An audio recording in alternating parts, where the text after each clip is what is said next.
పంచేది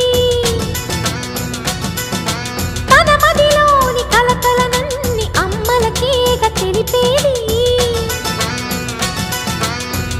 నెలతలే లేకుంటే దేవుడికి నెలవేది భక్తులే రాకుంటే గుడికి ఇక వెలుగేది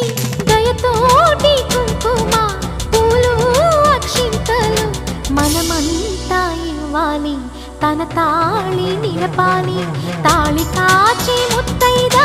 ఎల్లమ్మ